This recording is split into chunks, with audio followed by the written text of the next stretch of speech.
As águas do mundo guardam segredos antigos. Navios desapareceram sem deixar vestígios, e marinheiros enlouqueceram ao avistar formas indecifráveis entre as brumas. Entre pactos esquecidos, mapas malditos e nomes riscados da história, surge a lenda sombria dos piratas, homens guiados não apenas pela ganância por ouro, mas por forças mais profundas e obscuras. Antes de continuarmos, clique em inscrever-se no canal, para nos dar aquela força. E obrigado a todos que já estão inscritos. Bem-vindos à tripulação do medo.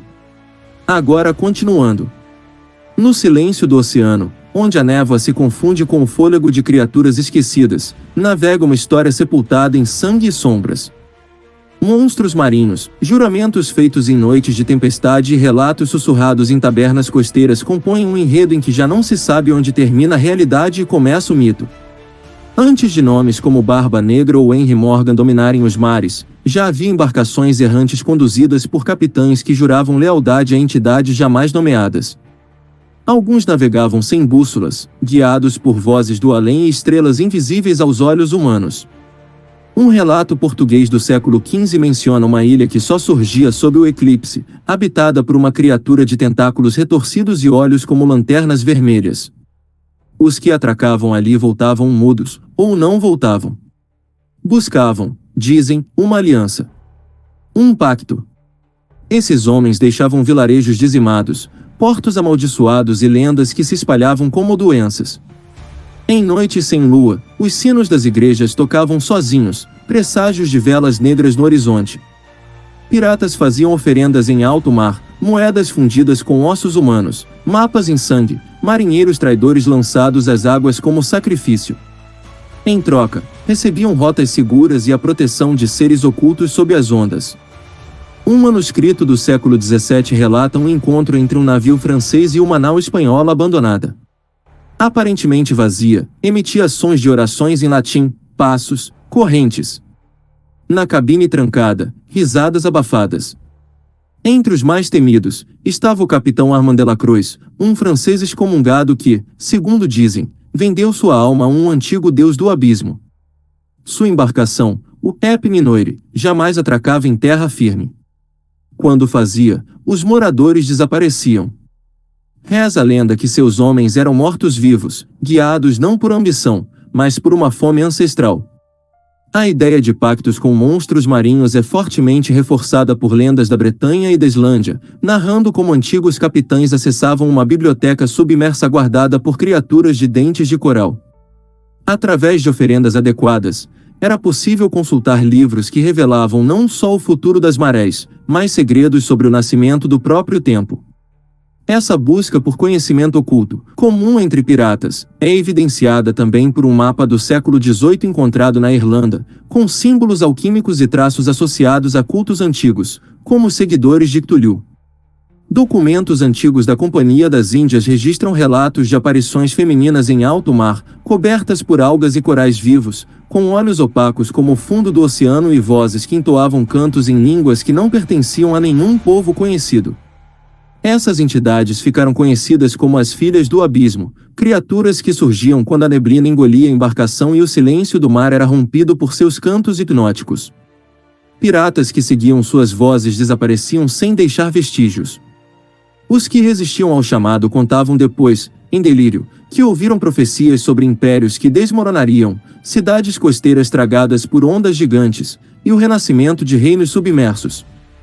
Essas vozes eram mais do que cânticos, eram presságios cantados por bocas que não respiram o mesmo ar dos vivos. Entre os anos de 1740 e 1755, registros de naufrágios inexplicáveis se multiplicaram, levando capitães experientes a evitar certas rotas consideradas amaldiçoadas. O oceano, antes previsível em suas fúrias, tornou-se errático, como se estivesse seguindo uma lógica própria. Um diário encontrado no fundo de uma cabine destroçada descreve tempestades que se formavam em minutos, vindas de céus limpos, acompanhadas de risadas agudas vindas das águas, risadas que pareciam zombar do desespero humano. Em outras páginas, há menção a olhos invisíveis que observavam a tripulação à noite, refletidos nos espelhos d'água como se o próprio mar tivesse ganhado consciência. Alguns marujos afirmavam sentir a embarcação sendo julgada antes das ondas quebrarem em fúria. No Haiti, lendas antigas falam de uma ilha fantasma que surge apenas por 3 noites a cada século, sempre envolta por névoas azuladas e um cheiro de enxofre e sal. Segundo as histórias, piratas de diversas origens se reuniam nesse local com sacerdotes vodú e líderes de cultos esquecidos, em rituais conduzidos sob luas negras. O objetivo era alcançar a imortalidade, ou algo próximo disso. Aqueles que retornavam dos rituais estavam mudados.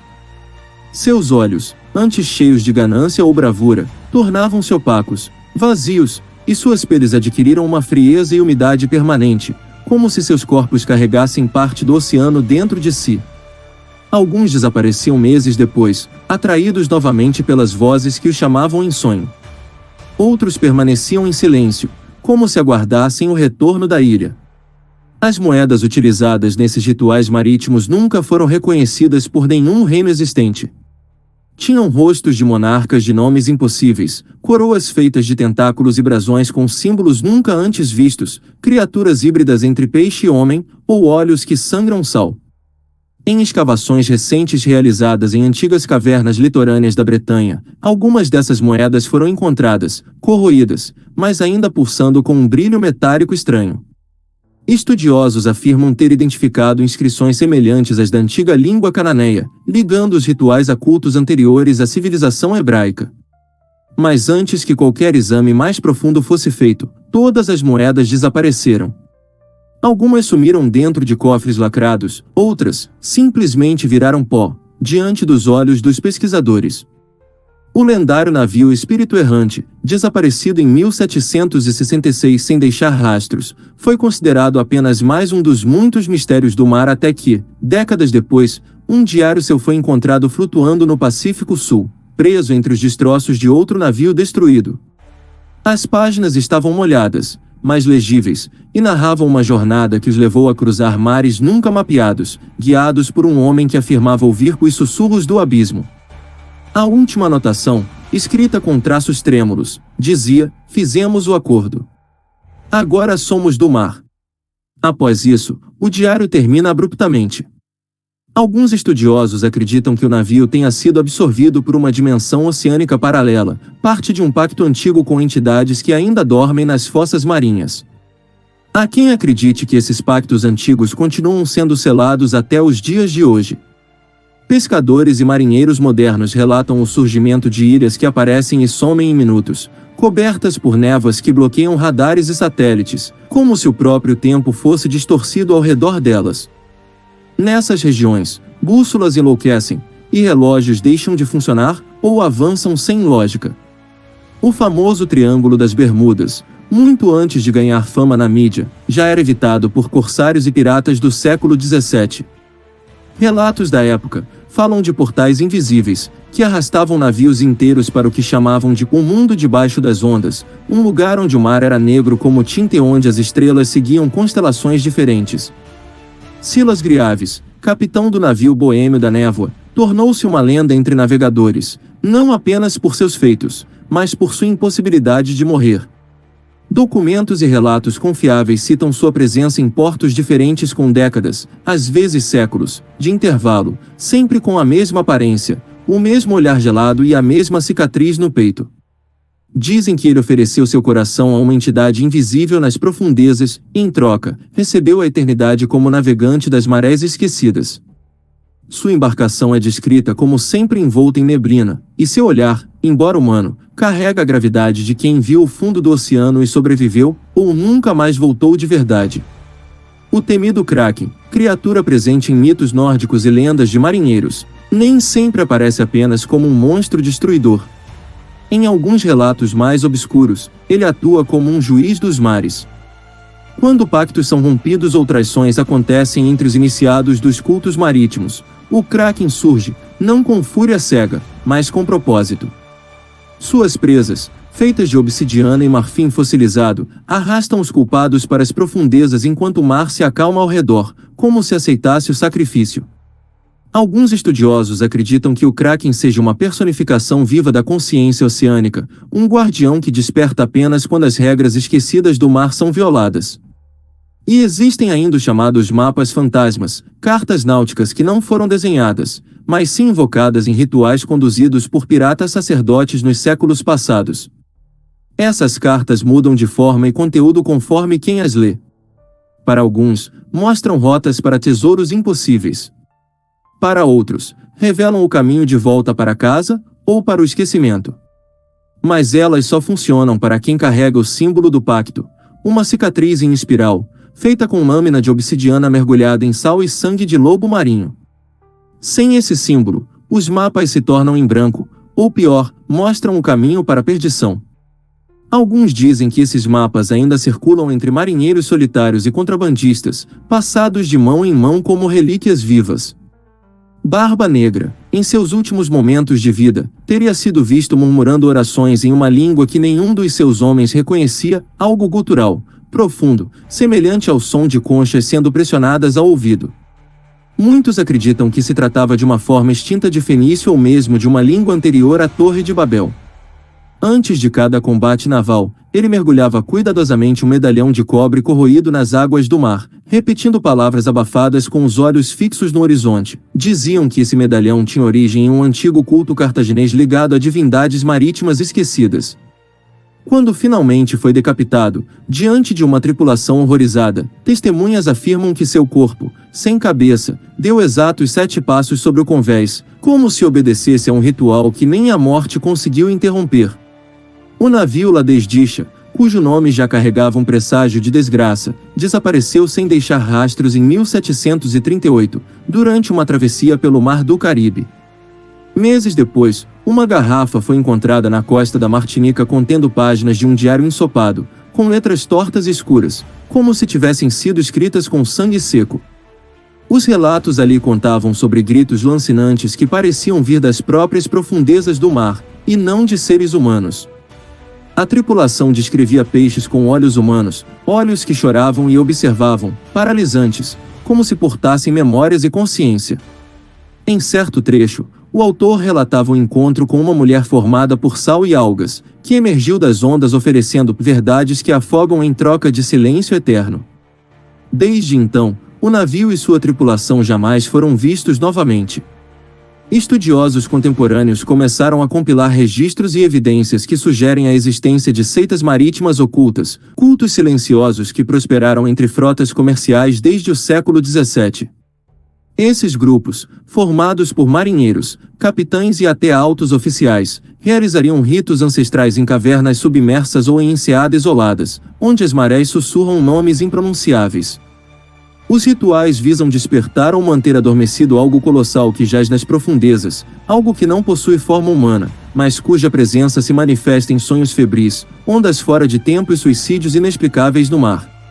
Há registros cifrados em diários náuticos que descrevem a marcação de navios com símbolos arcanos e o uso de sacrifícios como moeda para garantir rotas seguras.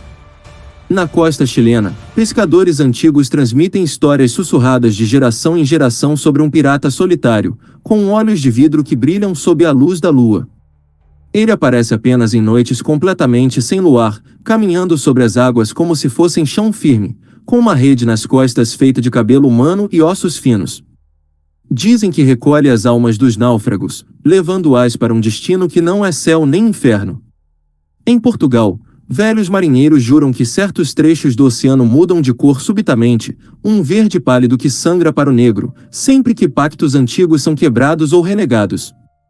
Nessas horas, os instrumentos de navegação enlouquecem, bússolas giram em círculos, e os sinos dos mastros tocam sozinhos, como se o mar anunciasse que algo foi despertado.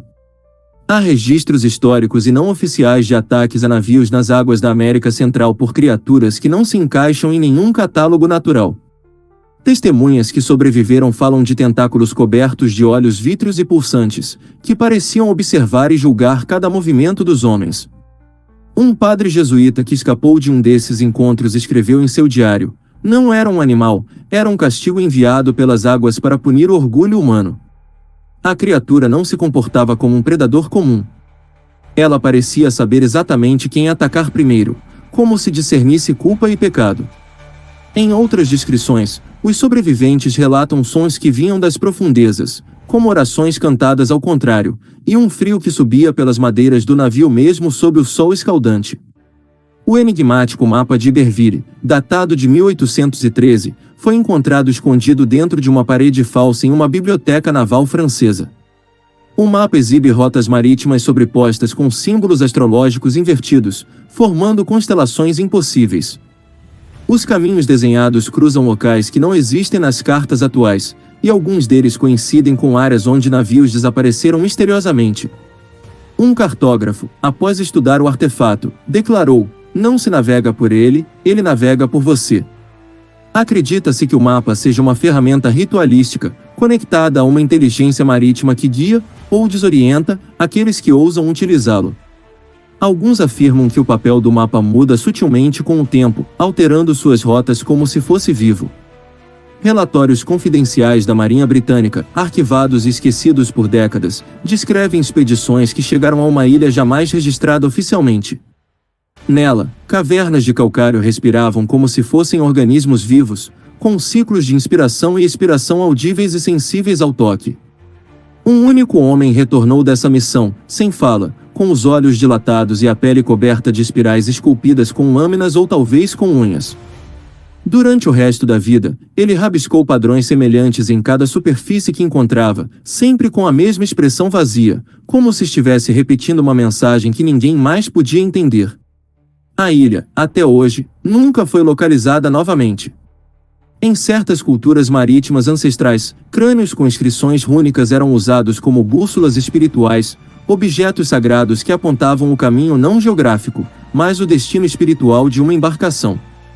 Alguns desses crânios pertenciam a inimigos capturados, outros a membros voluntários do culto, que aceitavam a morte como forma de eternizar sua essência no casco da embarcação. Era comum enterrar esses crânios na proa dos navios, selados com sangue e óleo, para apaziguar a ira do mar. Escavações recentes revelaram cascos antigos incrustados com restos ósseos e inscrições ainda não traduzidas. Alguns estudiosos afirmam que são fragmentos de orações para entidades subaquáticas. As sereias, muito distantes da imagem romantizada da mitologia grega ou dos contos infantis, surgem em relatos antigos como criaturas predatórias e vis, com bocas serrilhadas que se abrem horizontalmente, olhos escuros semelhantes aos dos tubarões e braços finos e longos que se estendem além do natural. Essas entidades chamam marinheiros com sons que lembram vozes de entes queridos já falecidos, confundindo os sentidos e induzindo ao suicídio por afogamento. Quando avistadas, parecem meio compostas por algas, escamas e carne decomposta, movendo-se com fluidez perversa. Não há beleza em seu canto, apenas fome e promessa de esquecimento. Cartas náuticas portuguesas do século XVIII fazem menção à lendária Ilhala, uma ilha que só se torna visível durante eclipses totais. A ilha seria um entreposto perdido entre o mundo dos vivos e dos mortos, um lugar onde os pactos antigos permanecem ativos. Navegadores que afirmam ter pisado em suas areias falam de ossadas de gigantes em posição fetal e tronos de coral cobertos de líquen. Os ecos que ali se ouvem não vêm do vento, mas das promessas feitas em idiomas esquecidos, como se a própria ilha fosse a memória viva de uma religião marítima anterior à civilização humana. Esses ritos e histórias, por mais desconexos que pareçam, podem ser os últimos ecos de religiões marítimas pré-cristãs, cultos que adoravam entidades do mar como seres conscientes e exigentes, muito além das metáforas mitológicas. Há quem afirme que tais práticas são heranças distorcidas da Atlântida ou de civilizações submersas que não deixaram vestígios físicos, mas sobrevivem na memória da água. Outros estudiosos, mais ousados, acreditam que o próprio mar sonha, e que os rituais são formas de comunicação com essa mente líquida que observa a humanidade há milênios. No século XIX, descendentes diretos de piratas começaram a desaparecer em circunstâncias enigmáticas. Em cidades portuárias da América e da Europa, sumiam sem deixar rastros, muitas vezes após relatar sonhos com navios fantasmas e pactos selados por seus antepassados. Alguns deixaram diários confusos, com desenhos de símbolos semelhantes aos encontrados em mapas malditos e inscrições de origem atlântica. Haveria uma cobrança sendo feita, não a simples maldição de sangue, mas uma dívida geracional selada com o oceano, que exige pagamento em carne e alma. Em 1923, durante uma escavação em ruínas coloniais, um arqueólogo encontrou uma caveira ornamentada com dentes de ouro e olhos de vidro azulado, como se quisesse ver mesmo após a morte. Dentro do crânio, enrolado em seda deteriorada, havia um pergaminho com inscrições em latim misturado a caracteres desconhecidos. A mensagem era curta, mas assustadora: a chave foi entregue. O mar dorme por agora. Poucos dias depois, o objeto desapareceu em um incêndio misterioso que destruiu metade do museu. Nenhuma das gravações da caveira foi preservada. Não havia cópias do pergaminho. Como se o mar quisesse de volta o que era seu. Até os dias de hoje, continuam os relatos de luzes que brilham sob as águas mesmo em grandes profundidades, embarcações que surgem e desaparecem sem explicação e nevoeiros densos e localizados que surgem do nada, envolvendo barcos e ilhas em minutos. Seriam manifestações residuais dos pactos esquecidos? Seria o mar lembrando que nunca perdoa, apenas aguarda?